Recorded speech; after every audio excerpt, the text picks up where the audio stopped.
Сәлем достар, сіздермен бірге Жанат. Бүгін біз сіздермен осындай үй жағдайында жемісті лимонад жасайтын боламыз. Видеоның соңына дейін қарап лайк басып комментарий жазуды ұмытпаңыздар.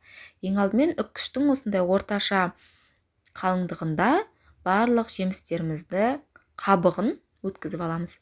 Ағын өткізбей ақ қойыңыздар, тек қана осылай қабығын ғана өткізесіздер, сыртындағы сары. Барлық жемістеріміздің қабығын өткізіп болғаннан кейін ішкі мякоть дейді ғой, мякотьін осылай турап шығасыздар.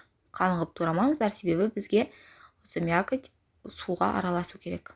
Осылай барлығын мякотьін турап болғаннан кейін қантымызды салып әдемілеп араластырамыз. Мұнда қолмен араластырсаңыздар тіптен керемет болады.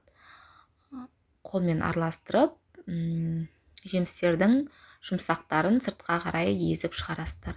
Егер венчикпен араластырамын десеңіз, осылай ішіндегі мякотьін шығарып аласыздар. Одан соң үстіне суымызды қосамыз. Суыңыз таза фильтрден өткен су болу керек, себебі бұл қайнатылмайды лимонад. Осылай барлығын қосқаннан кейін әдемілеп қантымыз ерігенше араластырасыздар. Одан соң тұндырып қоясыздар 4-5 сағатқа. Қанты еріп тұнғаннан кейін бұл лимонад ешқандай сиропсыз ақ өте дәмді болып шығады. Нағыз натуральный лимонад болып. Осылай ыдыстарыңызға құйып қоясыздар. Міндетті түрде тоңазытқышта сақтаңыздар. Мен өзім 5 литрлік емкосттарға құйып, тоңазытқышқа салып сақтап қоямын. Керегімізше алып құйып ішеміз.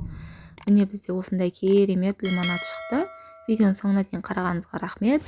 Ас болсын.